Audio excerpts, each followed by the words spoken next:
All right, everyone, welcome to another edition of the Good Life Small Business Podcast, and I am happy to be joined today by Erika Moore, who is the owner of More Organized here in Kearney. So, Erika, thanks for joining us. Thanks, Brian, for having me.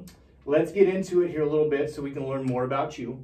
What are, or a book that you are reading or listening to right now that you'd like to share? Well, right now I just finished, I'm almost done with Profit First, which was something that several of my friends have recommended. So I'm intrigued by that process. Great book. See if I actually institute it. But and then I'm actually doing Bible in a Year podcast right now. Where, I'm Catholic and I follow this priest and he's doing that, and it's been really fascinating. So been a goal of mine for a long time to do that. So that's been good. And right now that's where I'm what I'm doing. Got it. Reading. Got it. Very cool. Yeah, we've had a couple different people that have been on the podcast talk about Profit First, and it's a great book.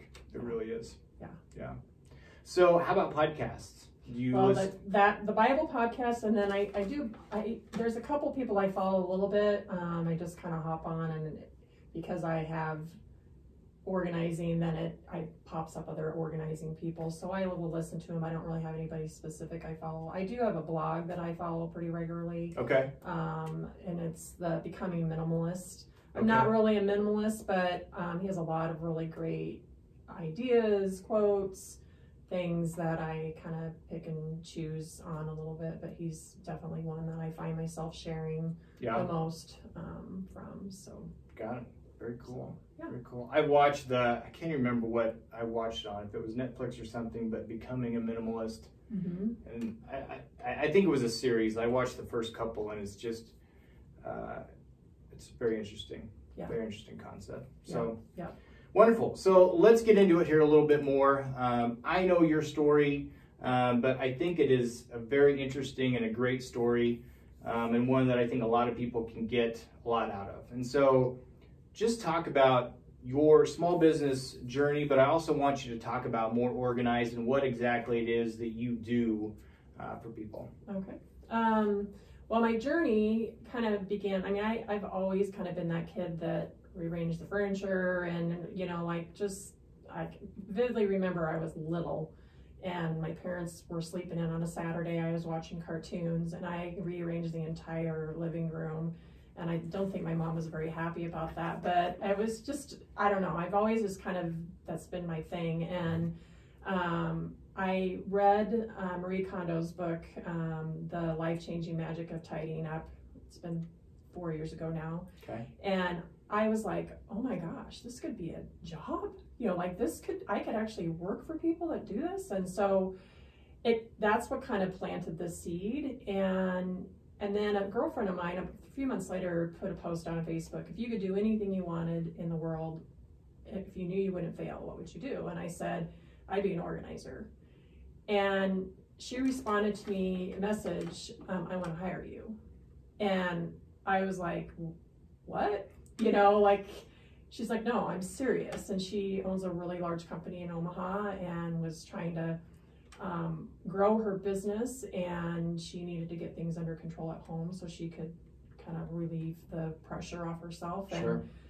And so she did. She hired me, and I took the leap, and I'll be forever grateful for her to believe in me, because I've organized myself, maybe my family members, but never for somebody else. And she showed me that I could do it. Yeah. And so I did that in December, and in January I just celebrated 3 years, I think. So that following January, I created my name, I did my logo, I was like, can I do this? And the good thing about what I do is there's not a lot of investment. I didn't have to buy a lot of equipment. I had to have a computer, sure. The basics, which I pretty much had. I bought a labeler, that didn't cost me much money. Right. So I didn't feel like there was much risk involved with that. And so that made it a little bit easier. to do. And so I just kind of started picking at it. And, you know, I'm at a point in my life, I'm the office manager for my husband's practice, and I got that by default. We joke because we say he married me for my business degree, because most doctors don't have business, you know, business savvy. And so, you know, but it's really it's not for me, you know, like I can do it, I do a great job, but it's really not what I wake up for every morning. Sure. And yay, I get to go to work. And I was looking for something like that. And whenever I'm working with a client, I just love it. I mean, I can, you know you're in the right field when you're exhausted at the end of the day, but you know that you made a difference, and you had a blast doing it. And you know, not everybody can say they love, you know, organizing things, but just what I love. So so to the question about what exactly it is that I do, I will help people clear out, make decisions. We're in a business networking group together, and one of the guys I've worked with calls me, what does he call me? What does Brian Bones call me? I can't remember. All of a sudden I'm blanked. But I can't remember either. Anyway, I will keep you on task, and so I'm an accountability. And I think that's the biggest problem with people that say, I'm going to clean house, I'm going to get rid of stuff, and then all of a sudden you get a box of pictures and you're sitting down on the floor looking at pictures rather than doing what you need to be doing. Sure. And so I keep people accountable for what they say they want to do. And I think there's just so much power in you know, taking control of your personal possessions. I think a lot of people mentally struggle because they're so overwhelmed with what's going on in their own home, or even their business or whatever. And so I can help, you know, your parent that's aging and is maybe needing to move to assisted living and needing to downsize. And, you know, I know that's I mean, obviously I'm getting to that age where my parents will start needing assistance in that. And I think the biggest gift you can give your kids is to do that before you go. And that's one of my big pushes, is I love to help, you know, make those decisions. And, you know, there's a method called Swedish death cleaning, which I don't really care for the name, but it's basically, you know, giving to people the things that are important to you while you're alive, so you can see their joy in it. And so that's definitely something an area that I like to work in. I have worked with some people in businesses, you know, with processes and being more intentional in their day, so you're getting the most money out of your employees, and making sure you're not, you know, spinning your wheels for nothing. And so I've done some of that with the group that we're in, and not an area that I anticipated I would go down when I started this business. I mainly saw myself cleaning out closets and you know, kitchens and basements, and that's truly probably where more of my passion lies. But I do still have a niche, I have a skill that I can help people take their business, you know, really outside looking in. You know, and it's kind of like the sticky note on your computer screen. You know, you've had it there forever and you don't see it anymore. When you have an outside set of eyes come in, you go, why is that there? Or why don't you move this here, so you don't have to get up every time you need to file that piece of paper or whatever. And so that's, you know, that's another aspect of what I do. But yeah, I think that's, and really the reason I do it, obviously I like to make money, but is to really help people.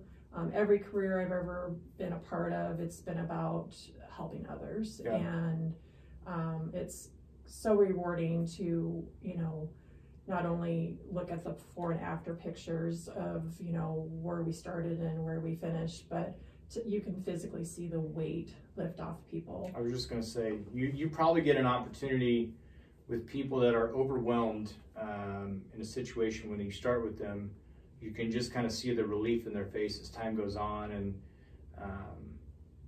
as they're able to start getting rid of that stuff, you that's probably a pretty good feeling for you. Yeah. To be able to see that weight being lifted off their shoulders. Yeah, the texts that I get, like I'll go home, and almost every single person, if I've worked with them, that day, or for a couple days or whatever, I will get a text that say, "You have no idea how much you've changed my life," and that is by far the most rewarding thing. More rewarding than money, or it's just truly is to know that I've made a difference. And 90% of the time is, I'll work with somebody on 1 or 2 spaces in their, whether it be their business or their home.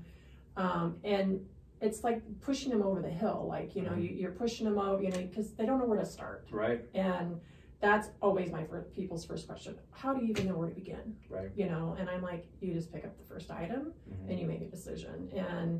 And that's, but what happens is, they'll get through 2 rooms and they're so excited, and they've learned the skills, because that's a big thing in my job, is to teach you how to make those decisions, and when you get stuck, what to do, and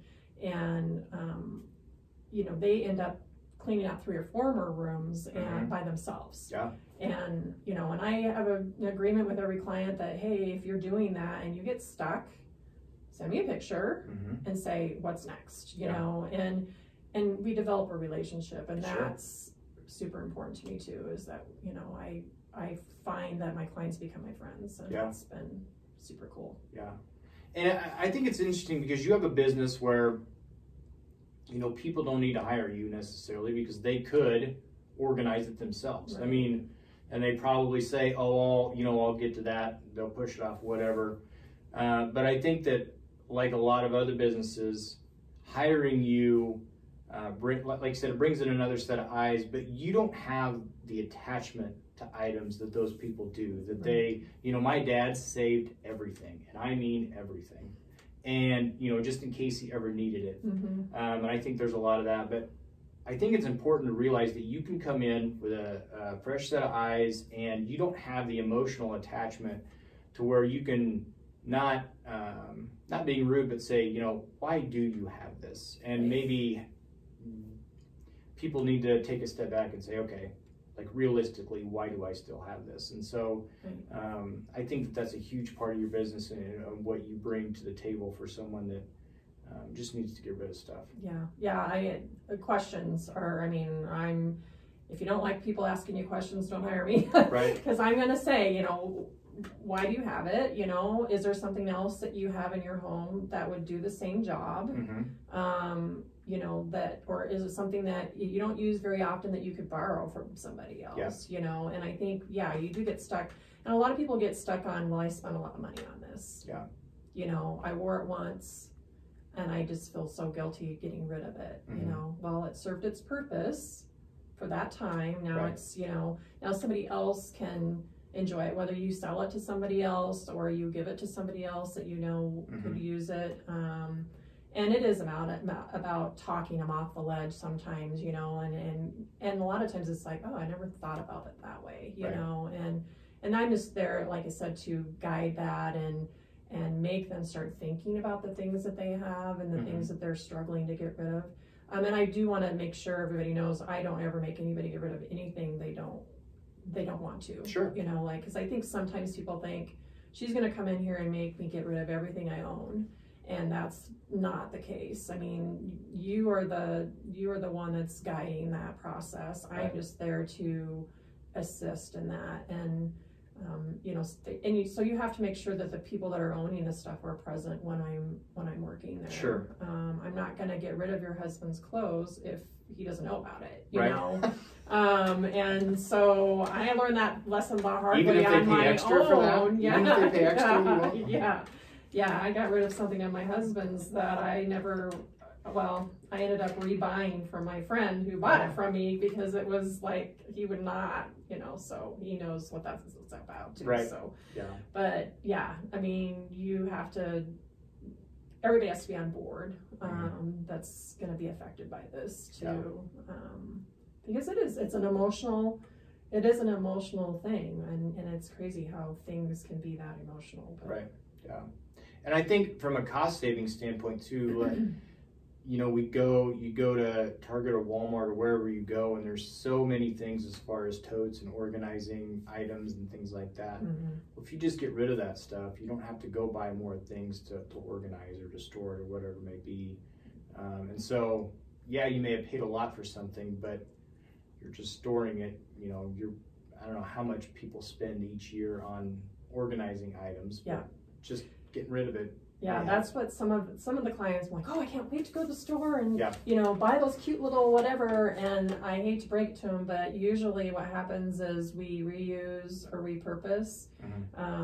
You know, you're going to end up having extra totes by the end because you cleaned them out, and or we do something, you know, we keep a little box that ends up fitting in a drawer that works great for the same thing that you would have spent $12 on at Target, you know, and so I'm not big into, I mean, there's definitely times when you need to buy certain things, and but that's like the last thing, you know, like, okay, we've got it all narrowed down, now we need to find a space for it, and if we don't have something, then we'll go buy it, but we're not that's not gonna be our first stop, is walk through Target. Right, exactly, yeah, absolutely. So what's your favorite part about being a small business owner? I think, you know, obviously any small business, being your own boss, I mean, being able to say, I'm going to work today, no, I'm not going to work today. You know, I think also just the challenge, you know, your business is going to succeed or fail based on your efforts, and nobody else to blame but yourself. And I'm definitely one that always needs a challenge. I'm not one that's going to just sit back and, you know, clock in, clock out, and I think everybody should own a small business at some point, whether it been a lemonade stand when you're little, and, you know, have to understand how much money it costs and how much money you're going to make, and, you know, but I think that it's important. It teaches you a lot. It teaches you a lot about people and your gut and how motivated you are, and I tend to be a pretty high achiever, and so I need something to keep my attention, I guess. Sure. And small businesses, you have to keep your eye on the ball for sure. Absolutely. There's always something else down the road. Yeah. So I don't know if you had expectations when you started this business, but is it what you thought it would be? You know, we had these questions ahead of time, and I asked my husband, like, how would I answer that? He's like, I think that question is to be seen. Because I am doing it pretty part-time right now. I have my last child going to graduate this year, and I am involved in my husband's practice. My time has been a little bit limited as how much I can hands-on with this. Sure. When I'm in the moment with my client, absolutely, it's you know, when I have a dry spell of no clients, then I think, you know, this is really worth keeping, you know.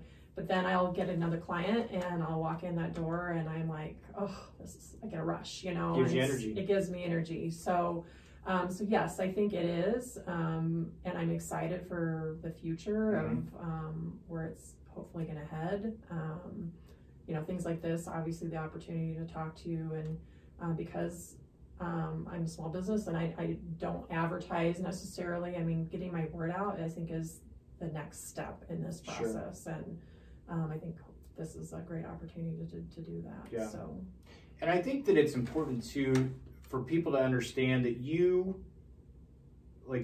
taking, I don't know if I should say baby steps, but like you're gradually going along with this. Like you just said, you have a lot of other things going on in your life, but you still started this business, but you're not looking to grow it really fast. You're not, you know, spending money that you don't have to get it going. Right. And I think that patience sometimes is really hard to have, especially when you have a goal for something you know where you want to get it, but you don't necessarily know how long it's going to take to get there. So, you know, you started with something that there's not a lot of people in this area that are doing what you do, but at the same time, you are going about it and gradually gaining clientele and doing what you need to do to grow your business. So I think that's, you know, growing your business gradually is not a bad thing. Yeah. And I think that it can be a really good thing. So when you're ready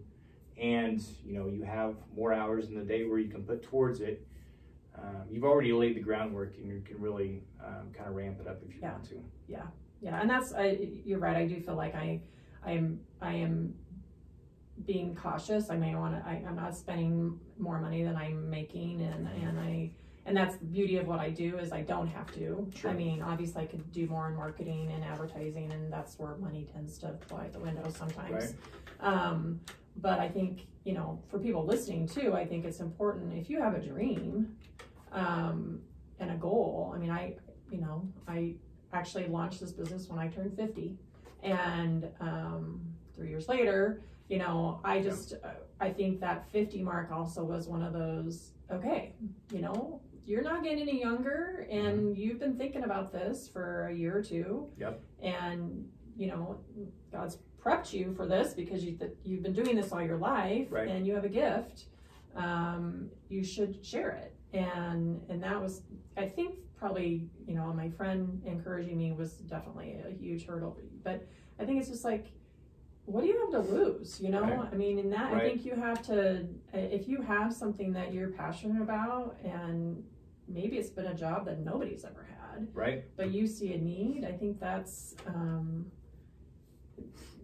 what's the worst thing that can happen, you right, know? And for me, I was like, well, I'll have a labeler, you know, for myself, if right, I don't, you know, if it doesn't work, you know, but you know, I feel like it's something that I had to do. And, you know, kind of, we were talking about this before, you know, why did you start what you're doing right now? And, you know, it's like, I just had to try it. And so I think it's important that if you have something that you want to do, you should do it before it's too late. Yeah. Because you don't know. Yeah.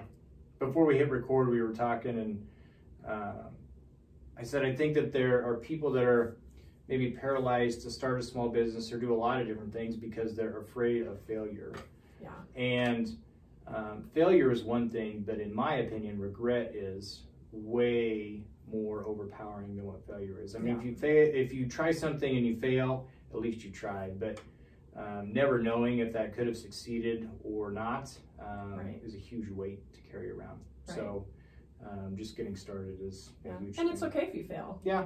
You know, I mean, it's okay if you tried it and you thought it was going to be awesome and it wasn't. Right. You know, people always ask, you know, like, how can you do that? You know, like, what do you do if you go in and it's just overwhelming? And, you know, I have things set up in my business to allow me to assess if it's something I can do or not do. Sure. You know, and that's, I'm never going to put myself in a situation that I can't help the person. Right. You know, I'm not going to take somebody's money if I don't think I can help them. Right. You know, but I think that you just have to take that's the American dream. Right. You know, you could do anything you want to if you have a goal and the desire to try it. Yeah, just got to go for it. Yep. Yeah.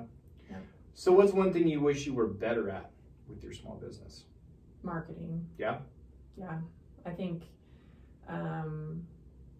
I'm okay technology-wise, but there's definitely, like, my kids are like, Mom, you just gotta do this. You know, I'm like, I think I know it. And then Facebook changes their platform, and I'm like, oh my gosh, you know, and I gotta learn right, something new. And, you know, figuring out ways to promote myself without breaking the bank. And, you know, I think getting involved in networking groups and, you know, doing things like this and volunteering your services, I think are easy ways to get your name out without spending a lot of money. But I definitely, even though I am a business major and took marketing in high school and college, there's so many ways you can promote yourself. Yeah, absolutely. And that is probably an area that if I were going to take a class to help myself, that would probably be what I would focus on. Yeah.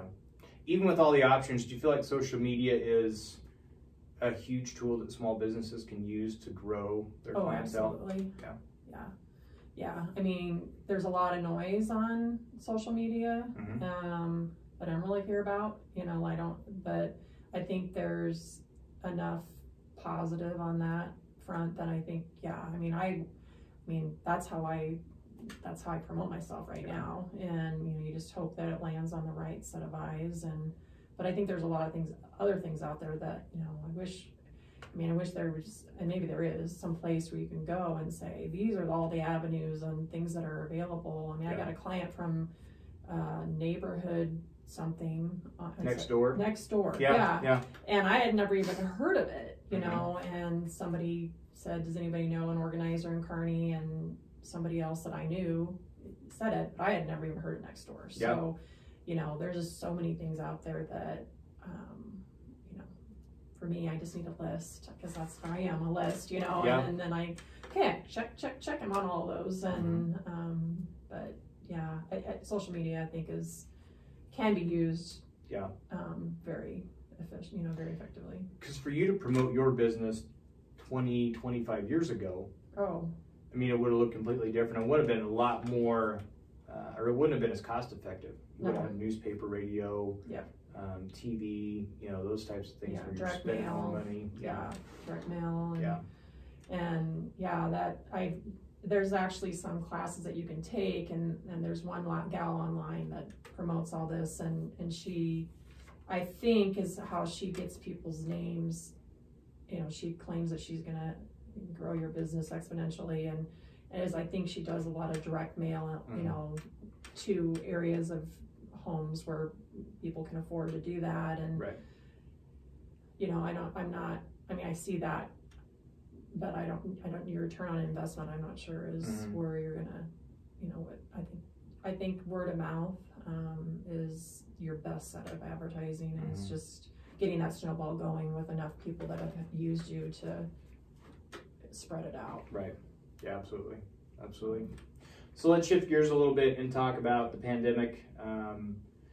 I guess talk a little bit about how or what adjustments you had to make, and kind of how things changed for you with more organized when last March, you know, when things were changing for really everyone. Just kind of walk us through what that looked like for you, and if there was something that you implemented in your business during that time that you will use, you know, going forward, that actually has turned out to be kind of a benefit for you. Okay. Well, obviously, with all of us stuck at home,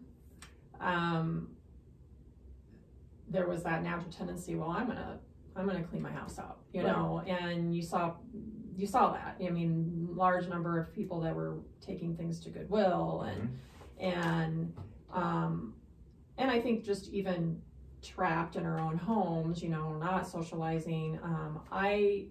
I'm not real comfortable on a camera on my phone, and I created a kind of a mini series COVID clean out, and every week I would kind of like a motivation session, and, you know, like accountability to group type thing, where, okay, this today or this week or, you know, whatever, we're gonna tackle your shoes, you know, okay, you're gonna go in and you're gonna get all your shoes out, and we're gonna, you know, kind of step by step. Sure. And it wasn't a money maker or anything for me. It was just more like, we're in this together, and if you're gonna do this, let me help you. And so I'd say in that regard, because I was speaking, I was telling them I was on my phone videoing myself, and so there was that hurdle I had to get over to kind of be comfortable doing that, and that has continued. I'm still doing videos on my phone, and maybe not as often, but I got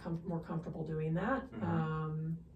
And then also thinking outside the box, you know, like being able to do consults via FaceTime, or, you know, I did my cousin in Colorado needed some help in her basement, and so she set up her camera, and I basically, you know, like, okay, show me that corner. And I mean, it's a little more complicated, and obviously my set of hands aren't there to help them dig things out or whatever, but I was able to do it social distancing. You can walk them through that. I could walk them through it. And so that would be something that, you know, for people that currently that are still not real comfortable with people coming into their homes, or, you know, I wear a mask when I do go to people's homes.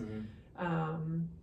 You know, that's still something, you know, if you're thinking, well, this sounds great, but I'm not going to have her come to my house or my mm-hmm. business. And I'm willing to adapt those things, and I can do it via a social platform sure. if we need to do that. And that's not something I ever thought I would be doing before then. So, but, you know, I think COVID, also just opened people's eyes because they were in their homes so much, mm-hmm. you know, and there were a lot of people reassessing what they had in their life. And I think that's, I think for the positive, I think people maybe realize that their things aren't as more important as the relationships with sure. people. Yeah, absolutely. So yeah, and it was probably, I don't know, I guess during that time, having the accountability and maybe just even the interaction, like people were excited to interact with someone else, even if it was a Zoom, where maybe people were maybe hesitant to have you come in the house, not even from a COVID standpoint, from like a judgmental side, which mm-hmm. I know you're not, and that's not, you know, it's kind of like a doctor, you know, they've seen worse, but, you know, people get an opportunity to work with you. You're not necessarily in the home, but you can be there and help them be accountable still mm-hmm. for the things that they just need a little bit of help getting rid of. Yeah. And I will say the social interaction was just as much about me. Yeah. You know, because I was like, okay, I love you people in my home, but I need to converse. You know, women need that. You know, and so I felt like, you know, anytime I got a like or a comment or something, I'm like, okay, somebody's listening to me, you know, right. But yeah, I think, really, I mean, my tagline is, oh my gosh, what's my tagline? The thing, organize, or time for things you love. Yes. But I think it should be accountability without judgment. Right.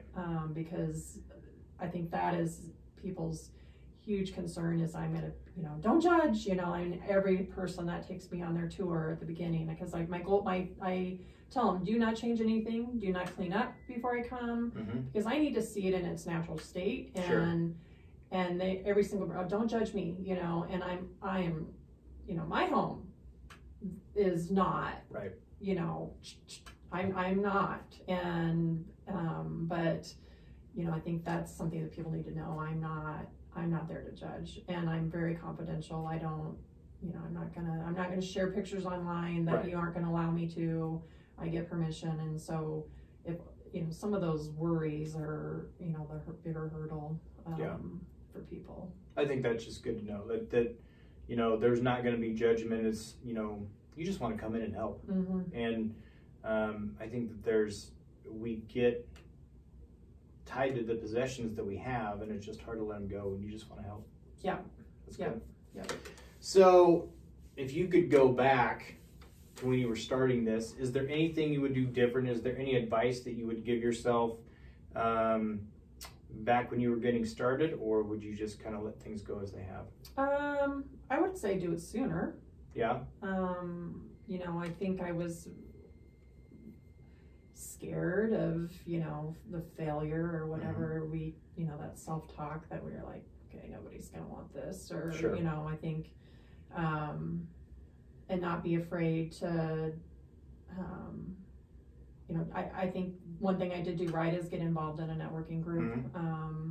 You know, because I think it has made me touch my business every week for mm-hmm. somebody this is not my sole income, obviously, right. and this would have been something super easy for me to just, you know, create the logo and make business cards and have my mom, you know, hire me, and right. then you know, not do anything with it. Right. And so I think that sometimes those investments are worth doing. You need accountability too. I need accountability. Yeah.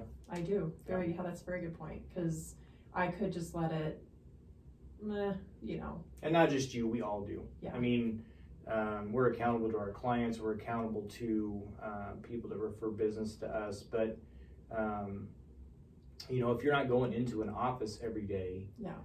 Sometimes it's, and like you said, if you go a period of time without having a client, you kind of, the well's dry, but then when you have that conversation, it gives you the energy, and that's what you know, that's what keeps you going. Yeah. So yeah, I think, I mean, and I think that goes to anybody, you know, when you ask that question. I think if it keeps coming back in your head, or you're dreaming about it, or you're, you know, you're like, this really just, somebody needs to do this, you know, it's like, well, why not you? Right. You know, why not you? Absolutely. And I think that's, I mean, I sat on it for a good 6 or 8 months before my friend, you know, asked me the invitation, and you know, maybe tell a friend. Sure. Tell a friend what you're thinking you're going to do, because maybe that's all you need, is that validation that you're not crazy. Right.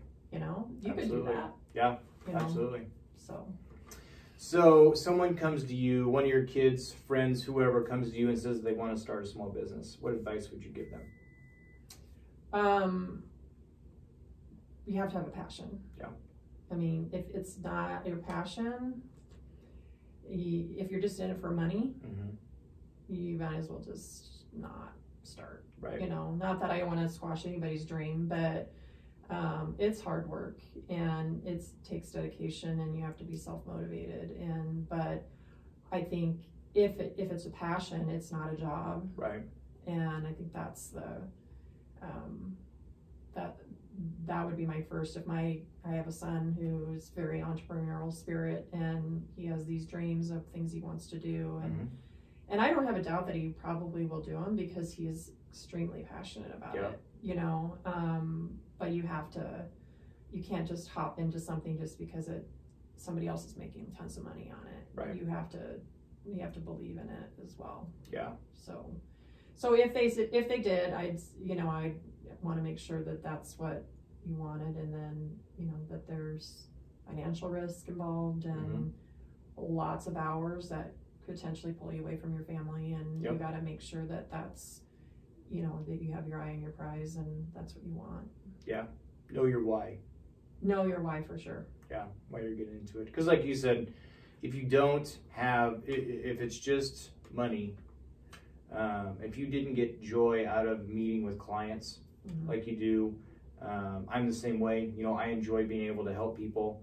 And I think that that's what, you know, a small business, it's there to make you money, yes, but at the same time, like, I think a lot of people start a small business because they want to help others, and they want to make a difference in other people's lives, and that ends up, if, you know, business is successful and you're bringing in money, and, you know, you've got more money than you had before.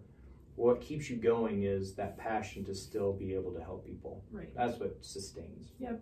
Yeah. For sure. Yeah. For sure. So, okay. So how can people get to know more organized better? Where can they find you, learn more about kind of what you do and the services you offer? Okay. Well, right now, the only place I'm visible, I don't have a website, okay.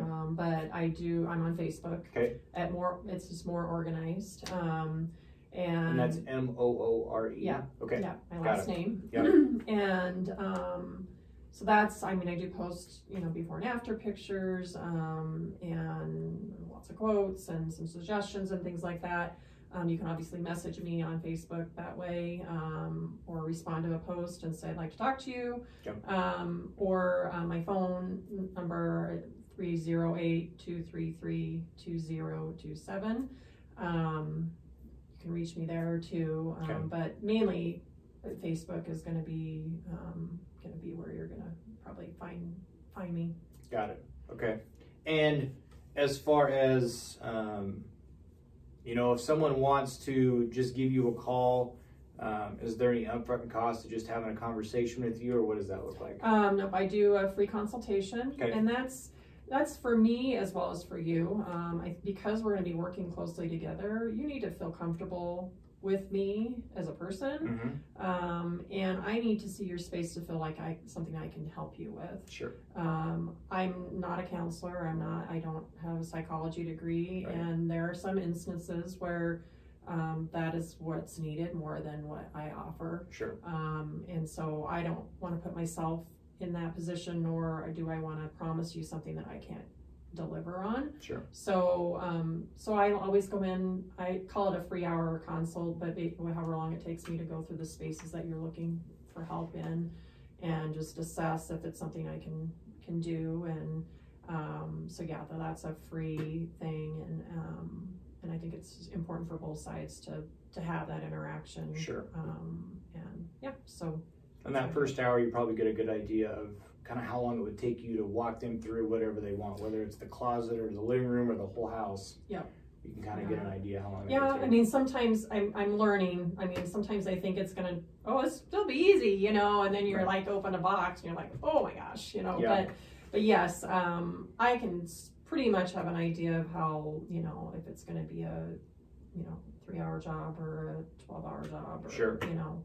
I don't work more than 4 hours at a time in a day, unless it's like an urgent thing, just because I think people's brains kind of shut down. Sure.